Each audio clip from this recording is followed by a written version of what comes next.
Well, hello, Automating Success listeners and subscribers. I am happy to have you with us for yet another week. I'm your host, Joe Langton. Today, I have Howard Lim on the show. And let me explain why someone like Howard, I think, is going to be such a value add to anybody that listens to the show. So I want to take a moment to remind people my inspiration to have a podcast. And that inspiration is based on there's engineers that listen to this show and business owners that listen to the show. And I have a lot of great people in engineering that might not be great at branding. I have a lot of great visionary CEOs that might be great at vision, but not maybe great at branding. So let me go ahead and explain why I've been so excited to do the show today with Howard. And let me give you his background and bio so I make sure that you listen to the full episode today. So here we are. Let's get started. Howard, he is a award-winning business and branding architect. That's trademarked, by the way. And he's a sought-after speaker, author, and an organization advisor since 1987. Howard has earned his reputation as a disruptive innovator and in his boutique firm, How Creative. He partners with CEOs and business leaders worldwide to develop and execute powerful and influential global authentic brands. For over 30 years, Mr. Lim has represented a vast array of all size businesses from startups to Fortune 500 brands, including Apple, Honda, Disney, DreamWorks, Acura, Xerox, Oracle, and many more. He's helped with Mattel, um, Paramount Pictures, HP, just to name a few. And honestly, there were more in there. I kind of skimmed past a few because it was such a long list. His contributions have added billions of dollars to clients' profits and a greater value to all of those individual brands and to companies' equity. Howard is the author of an authentic branding. Let me rephrase. Let's restart this. He's the author of Authentic Branding and is a frequent speaker, judge, presenter, and panelist at conventions and business conferences. He regularly hosts seminars and workshops and has taught more than 100,000 entrepreneurs of all sizes of business how to build differentiated brands and connect with their consumers intellectually and emotionally. As a business and a brand architect, Howard A. Lim is as passionate about business and branding design building as most of my listeners are about technology, in my opinion. Using his rich and diverse experience, he's developed and refined a complete trademark integrated process that blends businesses and branding. And this process has crafted compelling world-class businesses and brands of all sizes that are embraced and understood across all channels. Now, I have almost been a little nervous to do the podcast today because every now and then a guest comes on that I literally feel kind of humbled by. Howard, that's how I feel having you on the show today.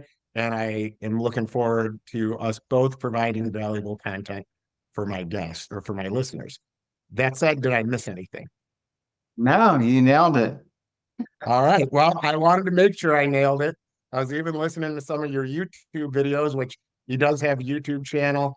And I subscribe to it, just so you know. And one of the things I want to say is one of the first things I noticed when I was listening was there's a quote that you have in there where it says, your brand, it's not what you say, it's what others say, right? And that really stuck with me right out of the gate, which is what got me to subscribe and keep listening. Okay, so just so you know, I'm excited to have you on.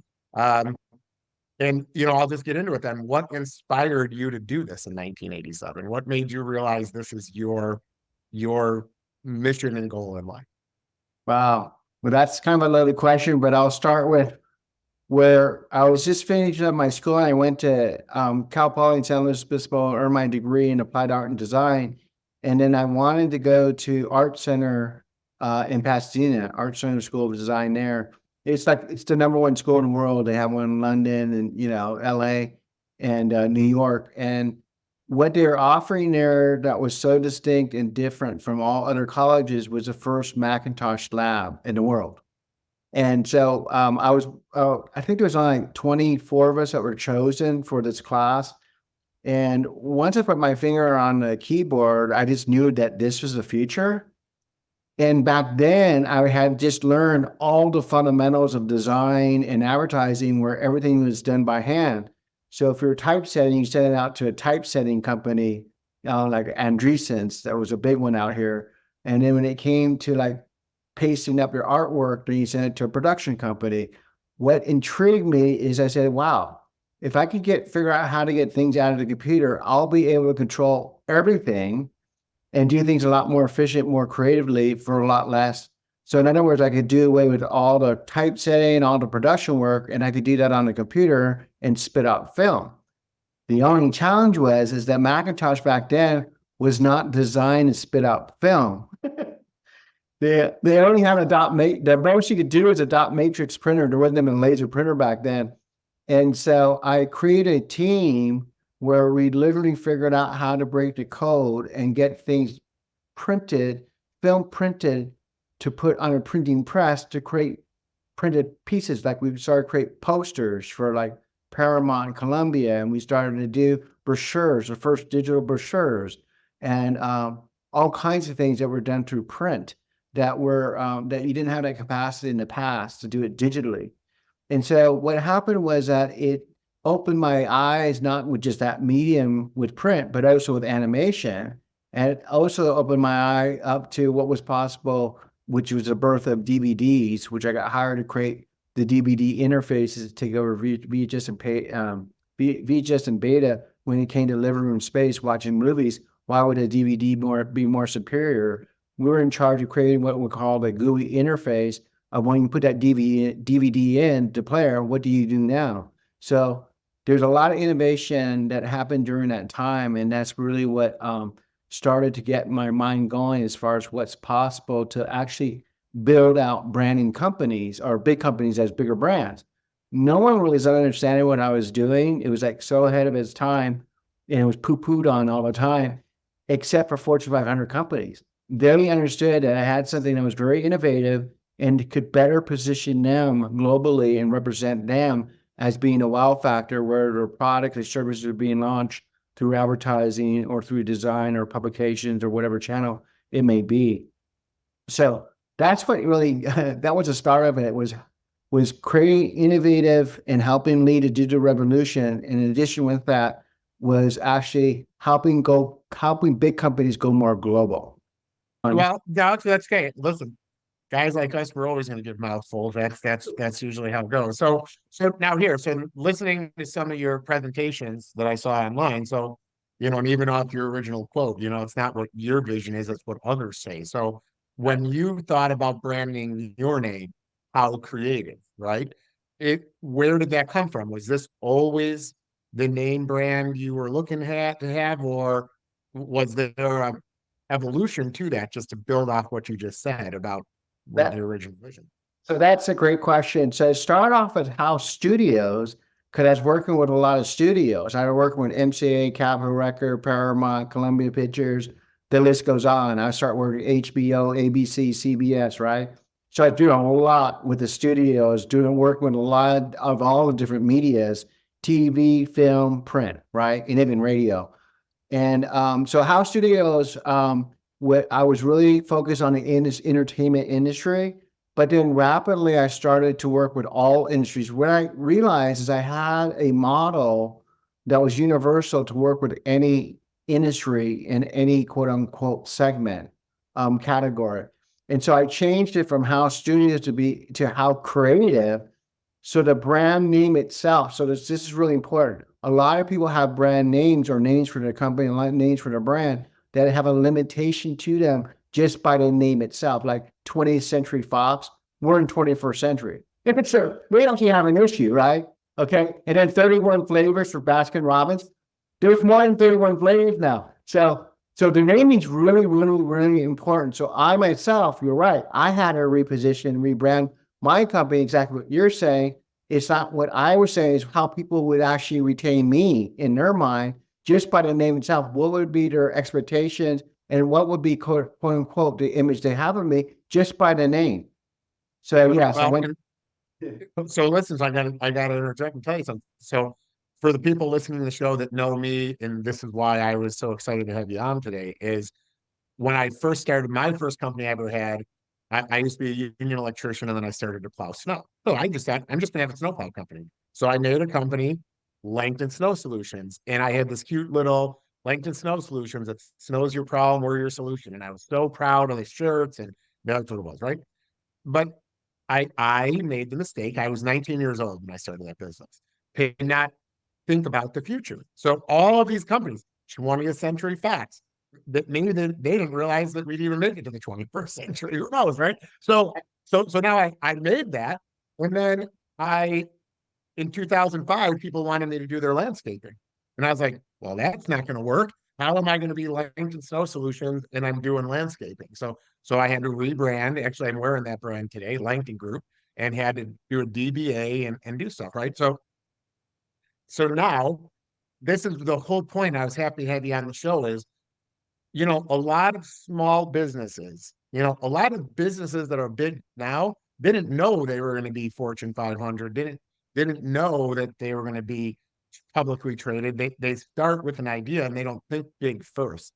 And one of the things I want to do, I having you on the show today, is inspire people to think big immediately, right? Because it's a lot easier than going through the rebrandings.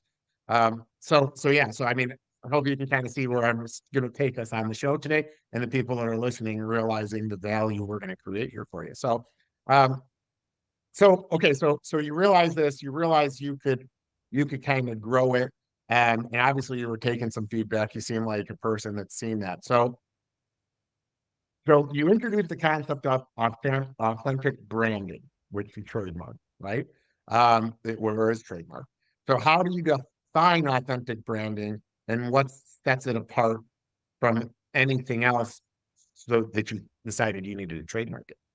Okay, so a couple of things. What you said was actually really insightful. One is you're right. You got to look from the future. So what I do, I reverse engineer. So you're exactly right. So then your brand can be done once the right first time.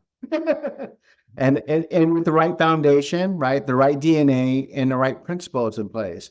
And without those things, that's where I see a lot of companies start and stop and start and stop, and they waste all that time and are losing equity around their brand.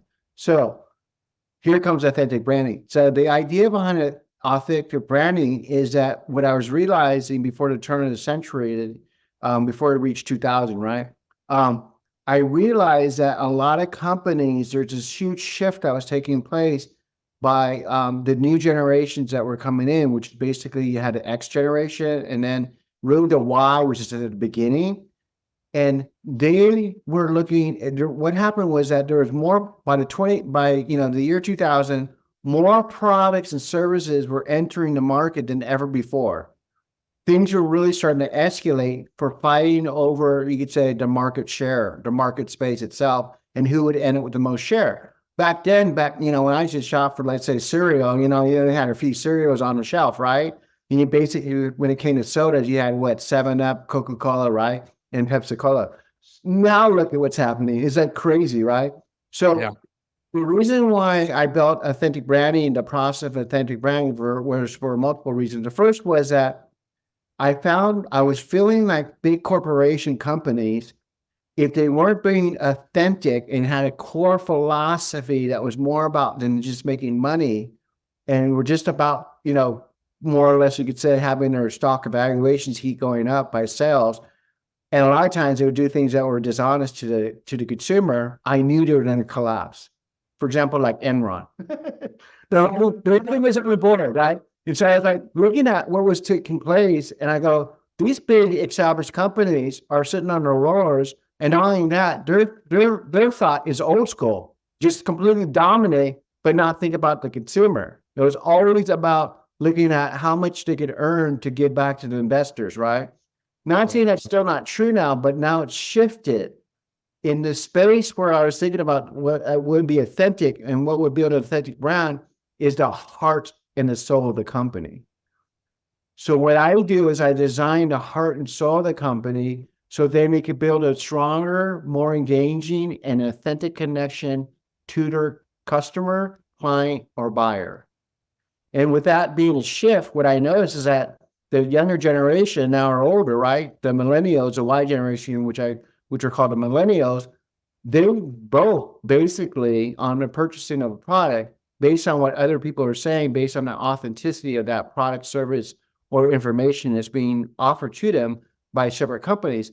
The other thing is I realize is that back then, before 2000, well, although I started to work and the web started taking off in 1994, but really didn't establish to 2000. The point being is that back then you only had the big three when it came to media: TV, radio, and print.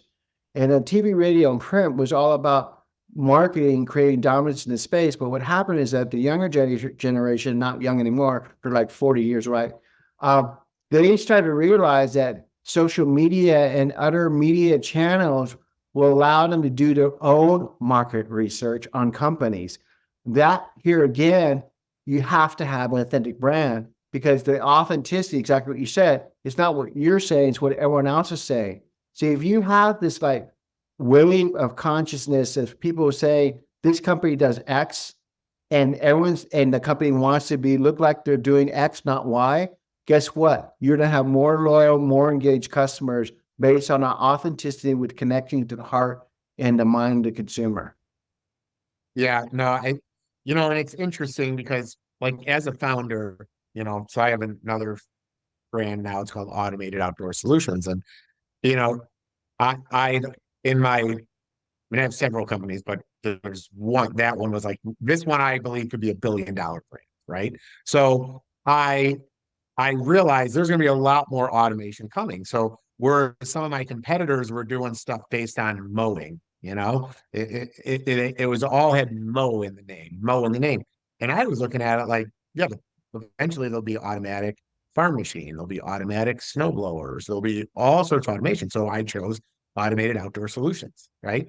Because now it's more all encompassing. But even when I started that brand, now this where I'll lead into my next question to you then. So even when I started that brand, I didn't know how much the direction we were going to go towards subscription and full service, right?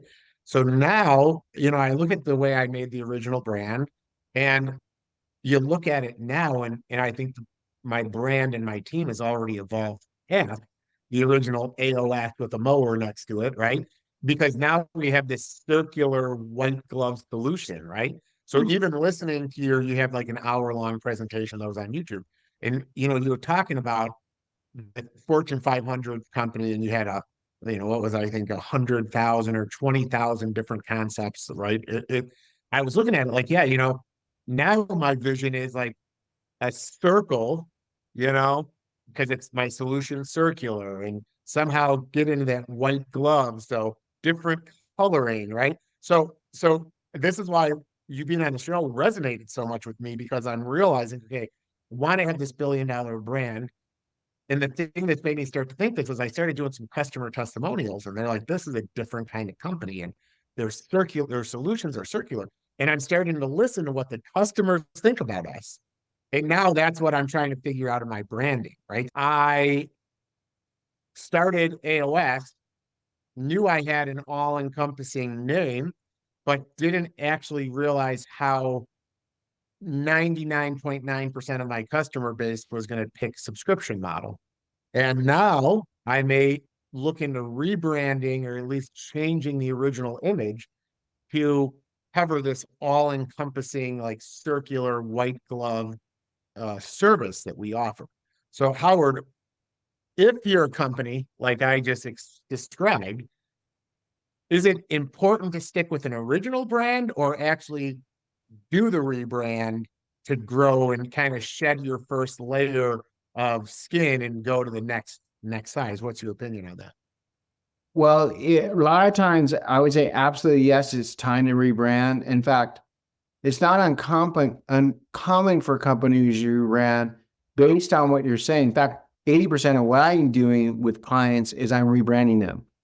Why? Is because exactly what you're saying is that their current position is limiting their potential, literally.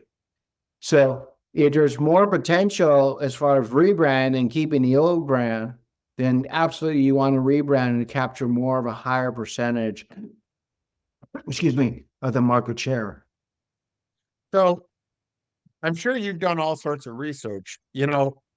How important do you think the brand is? One of the other things I listened to, you brought up the fact that a brand could almost be like a human being telling a story, right? I think that's kind of how you said it. I didn't say quote because I probably did a little different than you said it, but that's what I took out of it.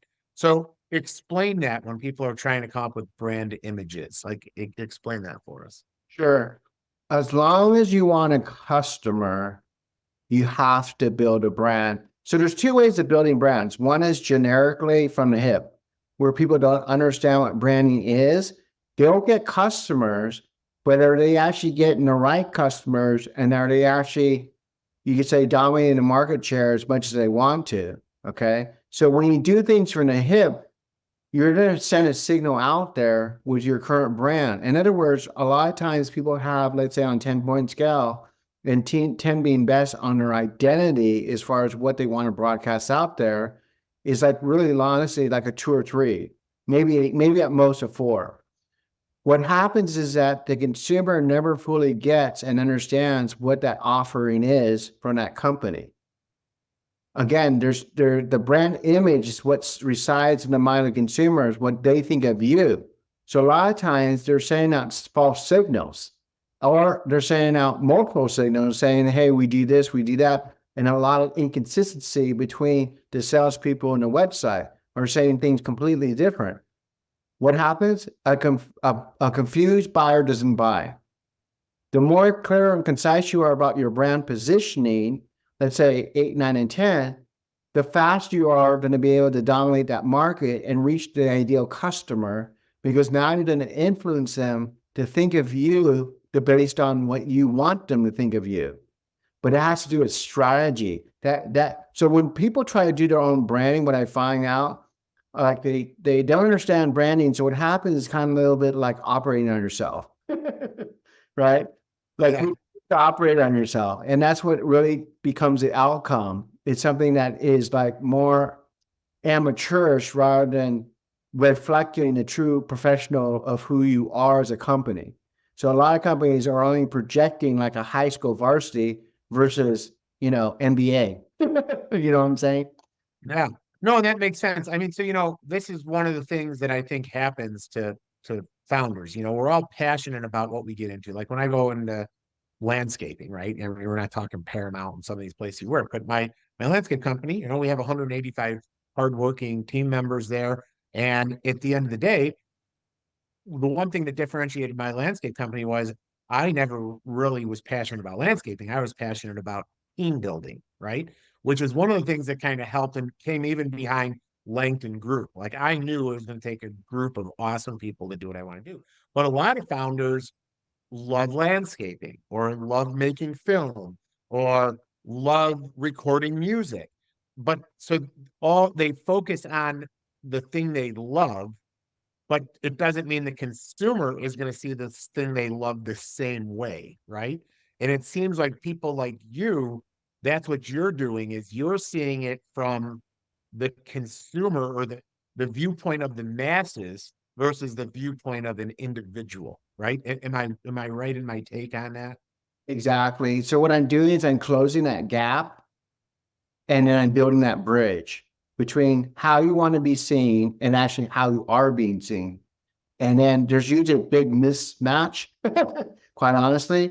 And then what I do is I form again I close in that gap. And at the same time, so what I mean by closing the gap is so that they say yes to your product or service much faster, because there's going to be built-in trust, because they're going to understand more clearly and more concisely what you have to offer to them that actually relieves their stress, their frustrations, their problems. Okay. And the other thing I want to mention too is like when it comes to looking at the company and what their abilities are, a lot of times, like let's say you're in the space of landscaping, right? And then what you do that, I'm just making this up, but what I'm hearing is what you do that differentiates is the white glove, the idea of team building where you build a strong culture, right? So what happens is that when it comes to the consumer, a lot of times the consumer is looking to be taken care of.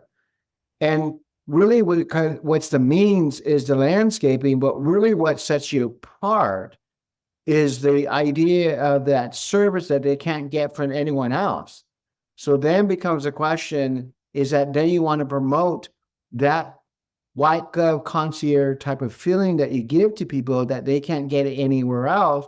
And that starts to differentiate you from others. So Howard, you brought up something that actually I'm struggling with right now. So you said, okay, so my perception is, you're a landscaper offering this white glove service. And what's ironic is that's part of my current branding issue. Not asking you to diagnose my issue, but there's so many of us out there that have the same thing. So I'm a guy that started a snow company, then started a landscape company, then in 2016 automated my landscape company, then in 2019 started automated outdoor solutions, and then kind of pivoted off, right? And at Right. the end of it, so at the end of the day, now I'm basically the leader of two companies now. You know, the thing that happens for the consumer looking at me is if they Google Joe Langton, they don't know what I am. Am I a landscaper? Do I automate? So that's going to lead me to a question about what you think about trends. When I was trying to figure some of this stuff out before I met a guy like you, and hopefully this relationship flourishes after we spend an hour together today. But you know, it used to be your company should have the bigger image. You shouldn't be the face of the brand. And then I start getting advice saying, no, no, no, no, you should be the face of your brand, and people like myself, we get all of this kind of competing information. And you brought it up. Another thing I listened to on one of your YouTube segments was um is like keep like you spoke to this basically like you were speaking about uh founders being the face of the company. So why don't we expand on that since we just got interrupted again by the internet and see what your opinions on this are and if you should just stay true to the brand or if you can kind of float back and forth like I feel I've been doing. So there's a couple of things. A lot of people like I brand individuals and then I brand businesses and then I brand businesses a lot of times with the OSHA, what I call the ambassador to the brand as a spokesperson and the face of the brand, but they themselves are not the brand. For example, let me give you an example. A good friend of mine, John Astroff, which I just spoke to his group on Monday. Anyways, the point being is this: he wanted to create another company where it wasn't so much about him, because that would mean that he would always have to be in front of the audience, and that was really draining him. And he wanted more freedom with his time. So I said, okay, we could do this. We could build you where you become, quote unquote, the ambassador to the brand, but you yourself is not the brand. Therefore, you can have the right staff and other people to support you. Okay. But you then are recognized as it being related to you, but not completely related to you, where it takes 100% of your time. Okay. Which we end up doing, we transfer what's known as Praxis Now, which was a brand that was based on live events where people would attend. Now we have it where it's online and we transformed it into a neural gym. The big advantage of that is John doesn't need to show up for the shows anymore. In fact, what was it? Just 2 days ago on Monday, right?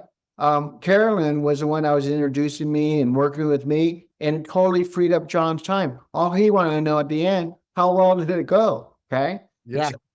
So there's ways of doing this where you can take all that merit and credibility, but from the standpoint of you as an individual, and yet it didn't have to be the entire quote unquote face to the brand. So I'm doing a lot of these companies exactly what you're saying because they want more freedom or they want to be able to represent and be an ambassador not to just one brand, but what about multiple brands that they carry or strategic partnerships? So that's what I get into what's called the business architect of the brand. And I can talk about that too, but that's a 10-minute conversation itself.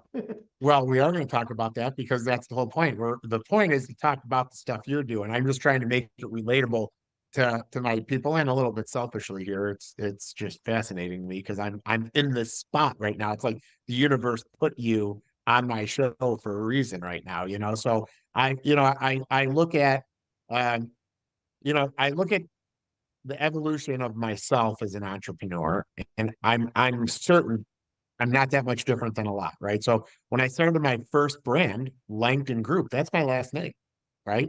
So, and I always told my people, this is the group we call Langton, right? That was kind of my thing. This Langton Group, it's the group we call Langton, you know? Now I started my new brand, I didn't want my name on it. And the reason I didn't was not because of a time suck or anything. It's because what I found in my original company was people would be like, yeah, without you or your brother, there's no company.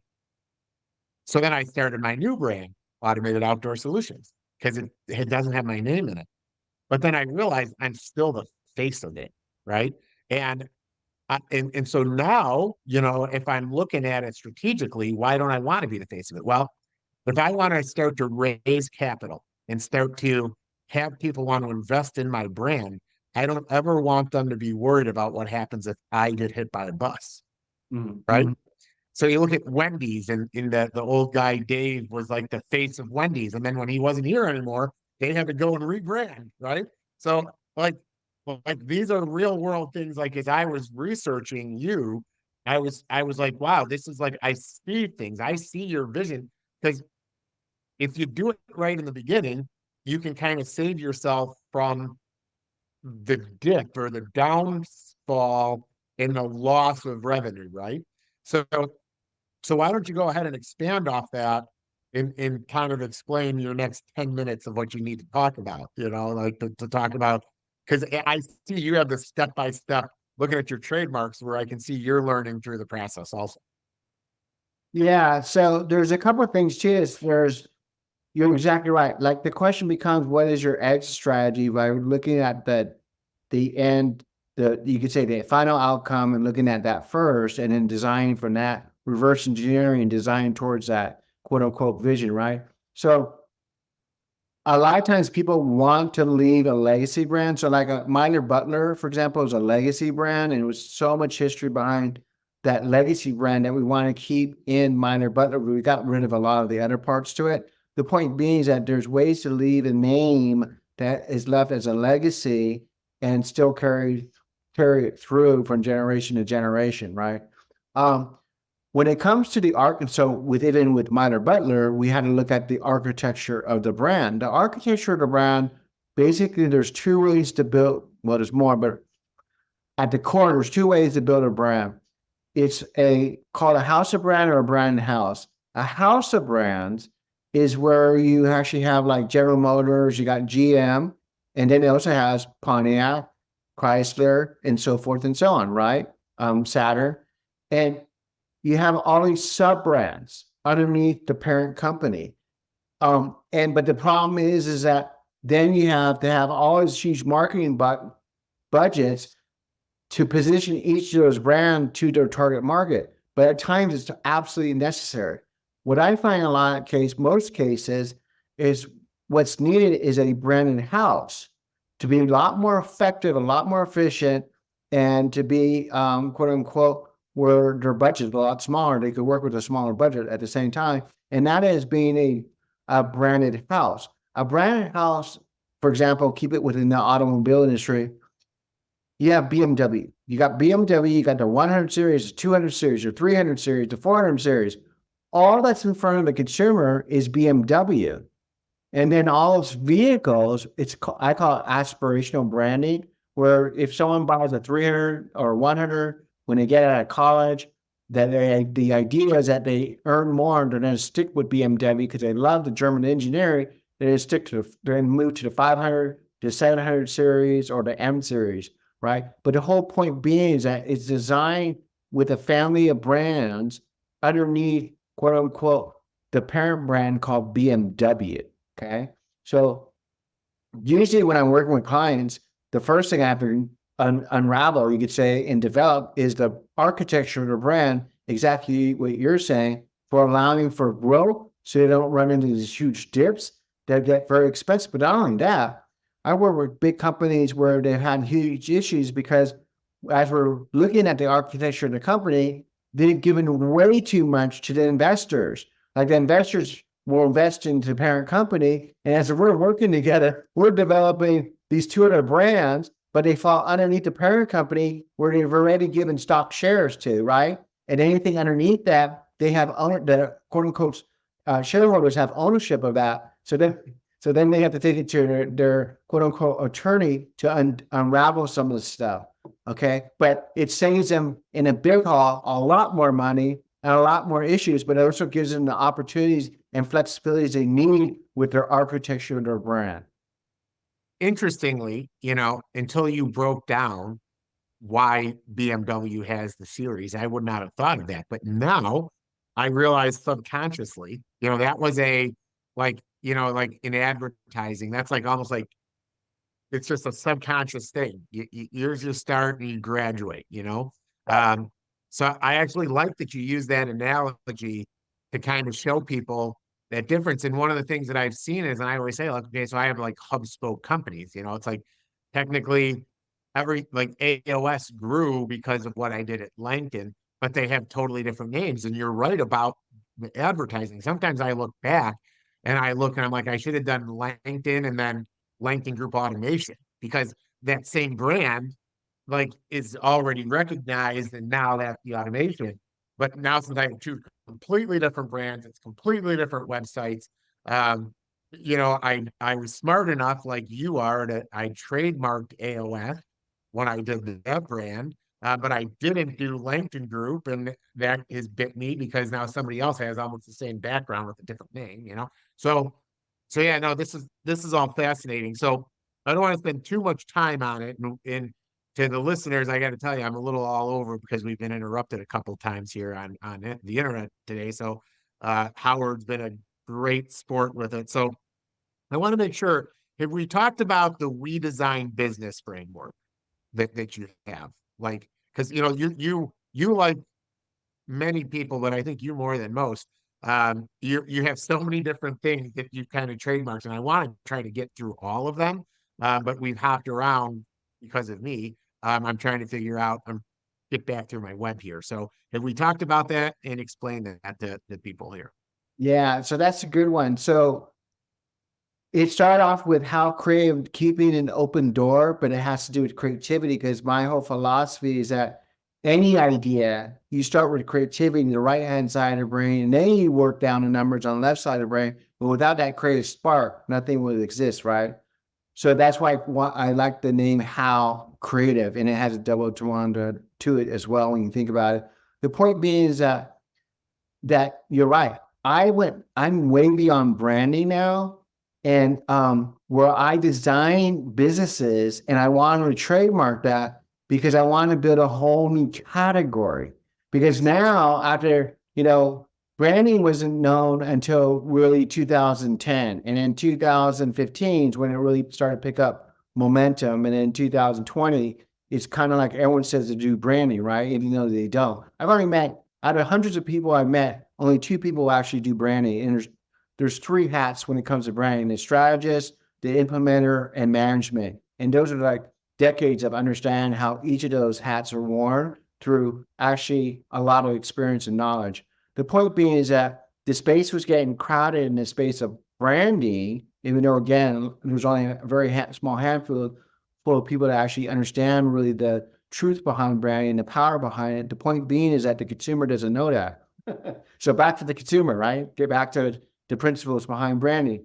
So I want to create a whole new category that I could actually register with the government, which is beyond branding, because my company keeps evolving all the way down to the first, what we talked about in 1987 with the digital revolution, helping lead that and in building big brands.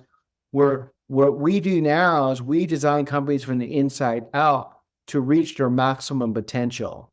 And what I've discovered is that most companies without a brand, a solid brand, might reach 20% of their potential.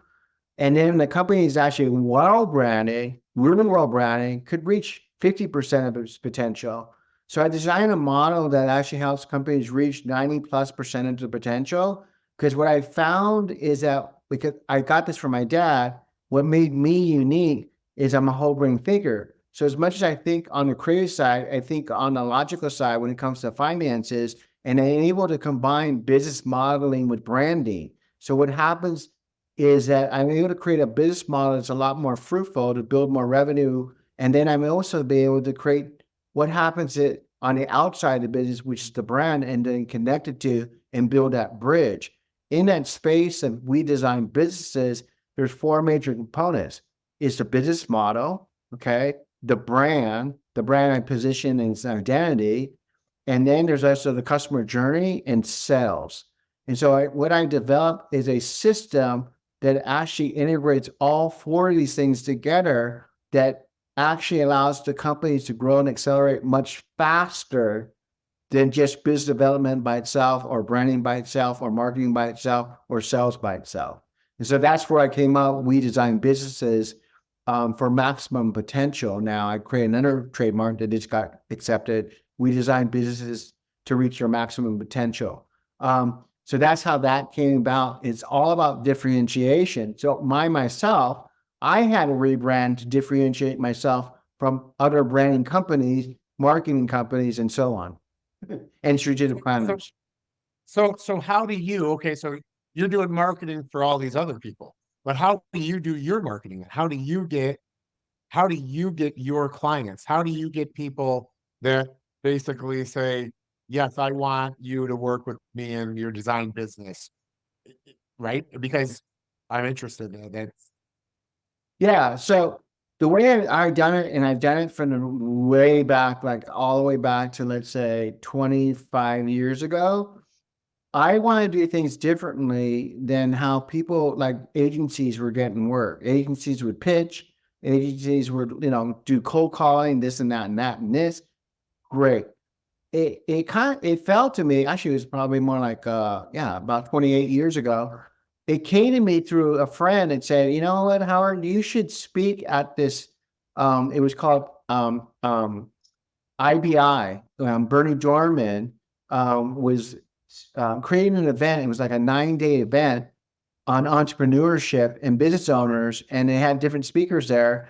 And they didn't have anybody in my space, which I actually brought to quote unquote the space, which was designed and advertised and branding. And so what I found out is that so at the beginning, and it still is a big part of my revenue stream, is referrals. Which I'm very fortunate. I got a lot of referrals.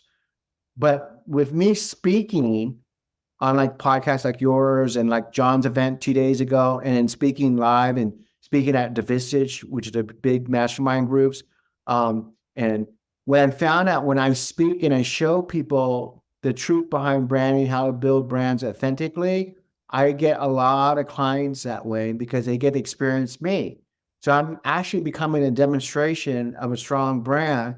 Is all about the experience. It's the expectation matched to experience. And so with me, they get a feel for who I am. And what I do is I end up shortening that trust factor, right? You have to like the person, then you have to trust them. And then you can feel safe that you want to do business with them, right? So I found that was a shortcut for me instead of what most branding companies and ad agencies were doing, were pitching, cold call pitching. I was doing it through speaking. And I still use this format myself, and actually I'm creating a mastermind group starting in October in Los Angeles, where it's all about connections and it's all about trust and it's all about working with people on creating ideas together. But yeah, that's how I created my company now. And that's what I'm focused on as far as the revenue stream is actually making it more personalized and people could experience me and what I have to bring to their company. No, I mean, that's so, and what you just said, I mean, I tell my team this all the time. People really don't want to buy a product. They want to basically pay for a partnership. I never like to say people buy people.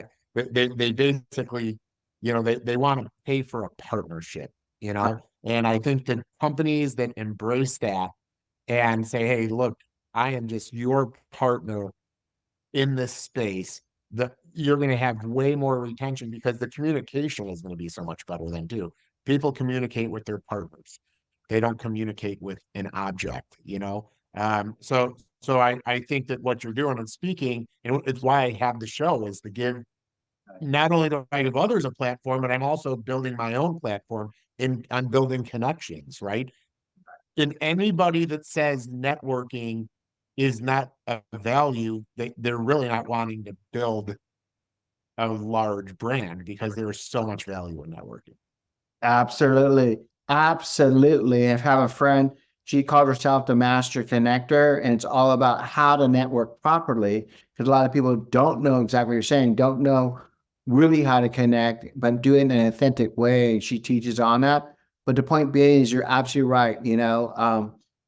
The social media has its place, but really it's still about people connecting face to face. Correct. Well, and what it is, first in those face-to-face connections, the human nature, you kind of build that bond. You can kind of tell with just the eye contact, and I mean sometimes just by a simple handshake, right?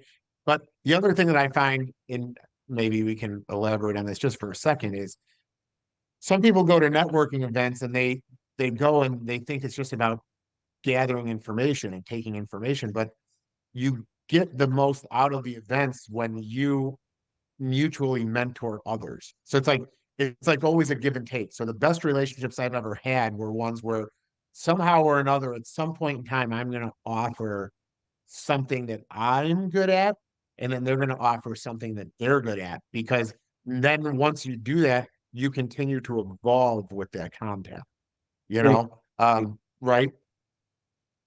Yeah, you're exactly right. It's like when most people network, it's about me, me, me, me, me, me, me, rather than getting in the other person's shoes and coming from a space of empathy and figuring out what their frustrations are and what is really quote unquote their challenges that they're facing. And then you're exactly right. Then you offer some solutions if you could offer some solutions. But yeah, people need to turn the table around, or let's say 180, where now it's not about them, it's about what can they do to serve others. Correct. So, you've got such a great client list. I mean, Apple, Disney, Honda. Are there any success stories or branding strategies you can share in any of those? So, because you've got to have some great success stories with client lists like that. Oh, there's a lot. So let me run through a couple because I have to leave in in about 20 minutes. But there's a lot. Let me just take a couple. I'll take you LA Marathon because of those who are. So LA Marathon is the biggest marathon for events in the world. Like they have the most events, like in that marathon stretch. They have more open restaurants, more things to do. But at the time I had worked with them, they were losing quote unquote participation, meaning runners, right? And really having it where it was I had to reignite the LA Marathon. And it was losing participation, which means that there's less revenues that are being driven in the city because of all the bystanders watching the marathon, right? So it's a big deal for this for LA. And so I helped them position LA. I helped them position the LA Marathon, which is the biggest sponsors, Honda, by the way, for the LA Marathon at the time. And so what I had to do is position the LA Marathon where, first of all, we had to examine all the other previous marathons and how they built the identities. Like, how did they build the wraps around the buses, the pace cars? What did the awards look like? What did the whole layout? What did the advertising look like? What did solicitation kits look like? What did the billboards look like? It's like looking at all the touch points, right? That would involve a participant and also a viewer, meaning someone that actually was just going to watch the marathon. What we found is that with all the design that was been done in the past, it was designed by graphic designers, which is great. You need good designers.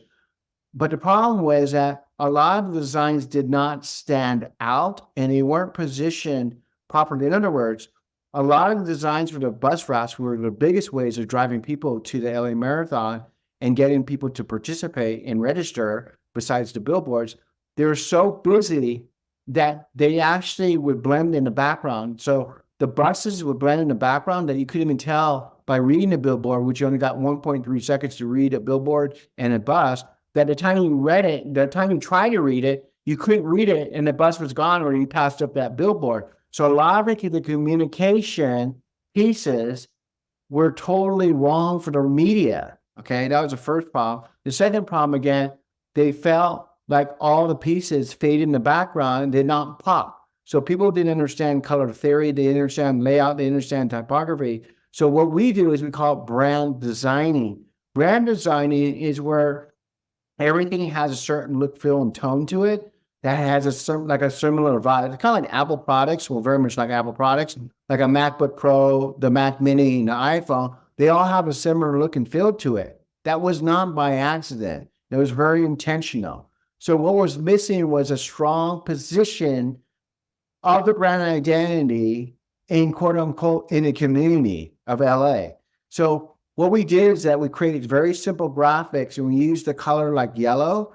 And yellow is a color that is considered as a happy color, sunshine, because this happens during March. And guess what? During the time of March, the background are the blue skies. Blue and yellow are complementary color where they pop from a warm color to a cool color. I know there's a lot of science and psychology in this, Lots of science. Keep going. Yeah, I like it. Yeah. So we put a lot of science in the way that we did the typography, we kept it very simple and we made sure that could be read from hundreds of yards. So when a bus went by, the time when and the previous bus design were so small you couldn't read it. You have to exaggerate these things. Even the spacing between the letters have to be more spacing because your eye naturally closes that gap. So that's a science of psychology. So once we figured out what they were doing wrong, we ended up redoing everything. And what happened?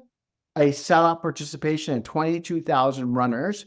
And city revenues went up so high that now they do work in all media. They didn't do anything. It used to be on cable. Now they do cable. And guess what? The mayor now shows up at every LA marathon. We literally brought back the LA marathon and it drove city revenues. I know in the millions and millions and millions of dollars because all those restaurants got to reap the reward for all the bystanders. And of course, it brought a lot of, brought the community a lot more tighter as a bond with all those runners of 22,000 people. That had never been done before. We worked with a smaller budget at that time too, to make this happen. So there was that. And then the UCSB working with a debit system with the first online debit system on a campus where basically, you have your student identity and then you had a match stripe on the back and it was a debit card. It's the first of its kind. Most colleges only use the student identity just as a student identity, period. But when the match stripe came out, we figured out that we could actually use it to actually debit money from a bank account on campus. And therefore, the parents knew exactly how much the kids were spending because the statement would go to the parents. And so then the students no longer had to carry cash or use checks. So it simplified their life to register, to buy books, to do events, to buy food, okay? So it gave more control over the student. It gave more control over the parents as far as their allowance. And that literally became a pilot for all campuses. Now nearly every campus, college campus now uses this debit system that actually influence how we actually are able to control the spending of the students on the campus besides using that as student identity. So those are just two quick, big projects, but there's many others. Well, so, we've talked about the project, but we've not really talked about the team. I mean, that sounds like a lot of work. How many people are part of your team to do all of this stuff and do this research and get into the science of it and stuff like that? Sure. So because I was in school for 8 years, I understand like photography, the color science, typography, all that stuff. And computer, I used to do computer programming. I was taught COBOL, Fortran. So I call myself that's why I call myself a business brand architect, and I trademarked that. The reason for that is because I'm able to see the giant picture and again, combine the finances with the aesthetics. and making the best experience that the consumer can experience, right? So my team, the way I design my team, I used to have full-time employees, but I realized I was better off with people that were 1099 as independent contractors. My independent contractors, several that I have, been with me for over 25 years. They are dedicated and they're award winning, by the way. Why do it this way? And by the way, I have 350 world class designers I picked over the last 35 years. Just designers themselves, they have to show, I have to go through each book portfolio. And then when I come to copywriter, I have 5 different copywriters. I got different types of attorneys.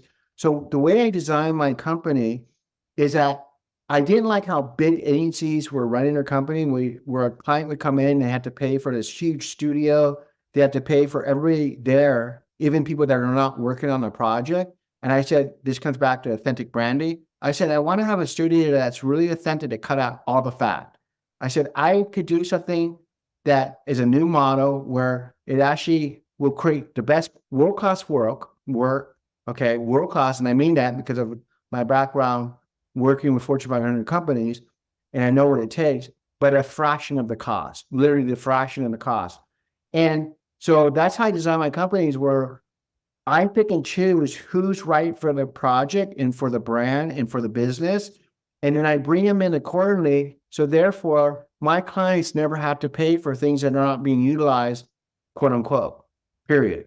Okay. So that's how I work. I actually, all my guys, all my peeps, and then some of them have been around actually for 35 years, 4 people in particular have been with me for 35 years. Everybody else has been about 20 years, 25 years.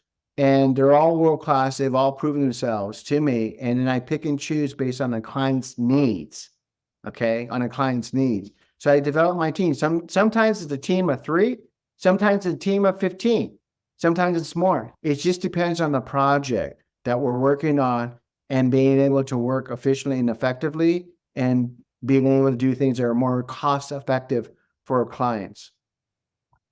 So I know you had said a bit ago that you got to leave at a certain time, and I feel like there's so much I've got left to get in. So I one of the questions I want to make sure I get in is for people listening to the show, and they're hearing all of the types of companies that you work for. I can tell you how I'm even feeling is, okay, how would I ever afford a service like this, right? So kind of speak to that a little bit to kind of explain to people, like, if you were making, if this was not my podcast and I said to you, hey, I want you to help me brand my company, right? But I think you're going to be too expensive. Explain the things to look at so that people don't hit that shortfall or stumble point. Yeah, and that's funny because that's the first thing that people think of. But it's funny because I have 5 different tiers I work by. So I actually been part of, you could say, AIGA by buying their material and da da da. And they put out a book that's ethical guidelines for creatives. And I know my pricing in that book on a 10-point scale, 10 being highest, it's like a 6. And I know the quality of our work is beyond a 10 because no one does what we do. So I based it on the size of the company. I based it on how many years it's been in business, and there's 5 tiers. And so basically my pricing is highly competitive based on the outcome and the deliverables I create for my clients. Okay. The one big place I always start with clients is and I have different in fact, it's funny because I was just in the middle of creating packages.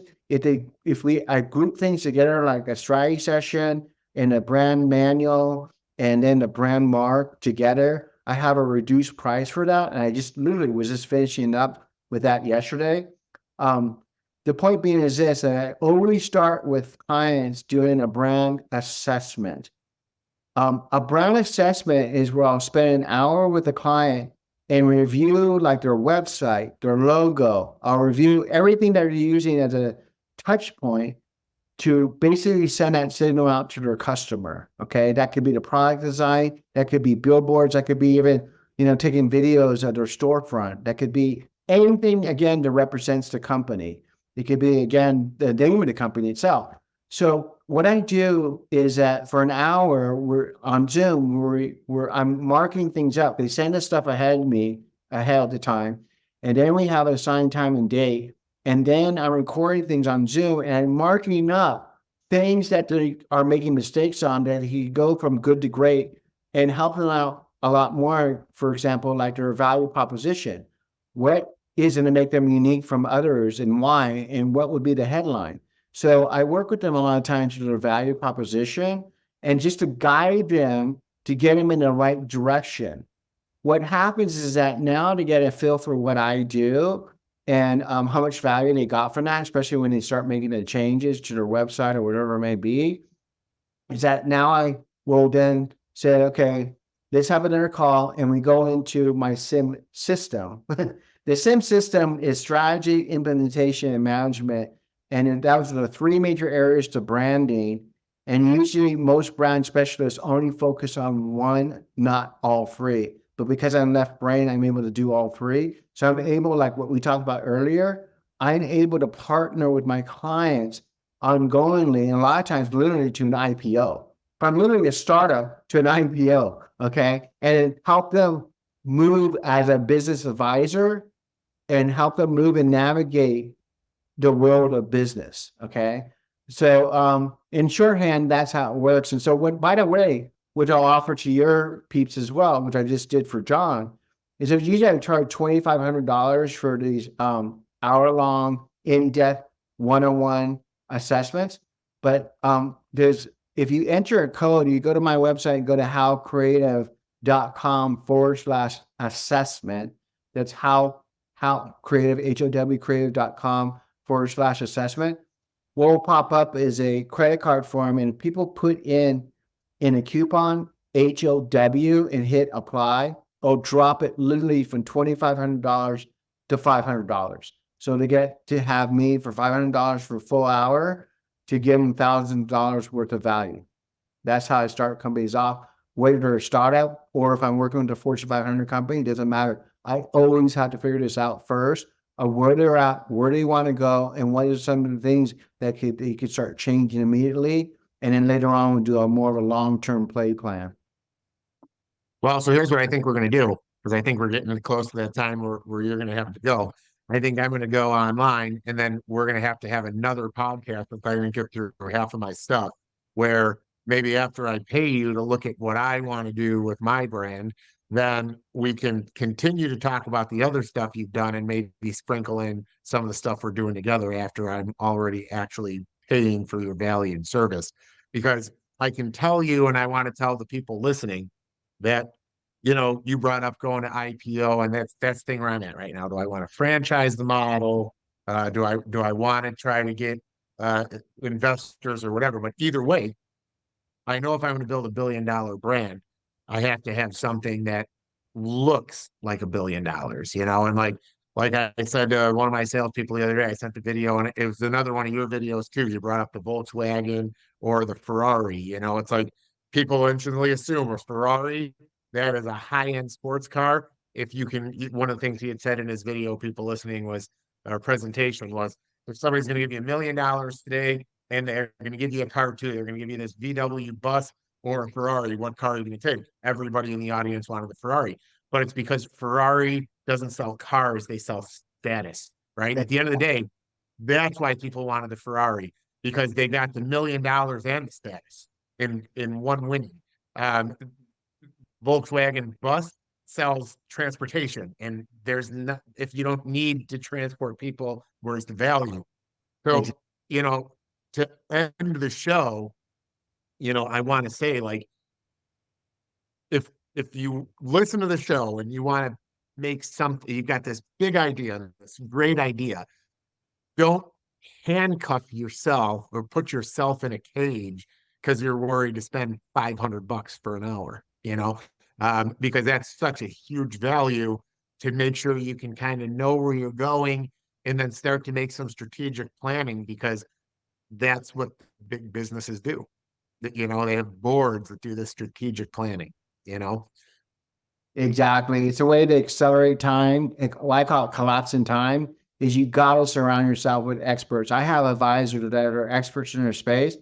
because I don't have time to waste. And with their experience and know-how, they're saving me a hell of a lot of time, but also money because I could have made huge, radical financial mistakes. Yeah. Well, and that's it. I mean, the best leaders, and this is where like the stuff that I look at and I try to learn about is, the best leaders recognize their strengths, realize their weaknesses, they outsource everything that they're weak at. And one of the things like for myself, and I know I can't be that unique. And you brought up the left brain, right brain thing. I have a great attorney and he made me take a test to figure out which side I was. And he came back and said, "Oh, you're one of the rare people that are both."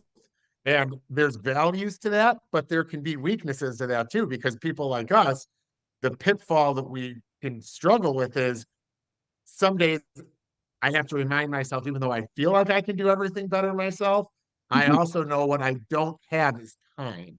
Right. Time is Right. something we all fight. So then it's a matter of finding people that are so good at that, I have to learn from them. And then what I find, and this is why I'm being genuine when I say this, the minute I'm with someone and realize I can learn something from this person, when I feel like the whole show, I want to ask you, how do you feel about black and lime green? Did I do something good in those colors or did I make a mistake?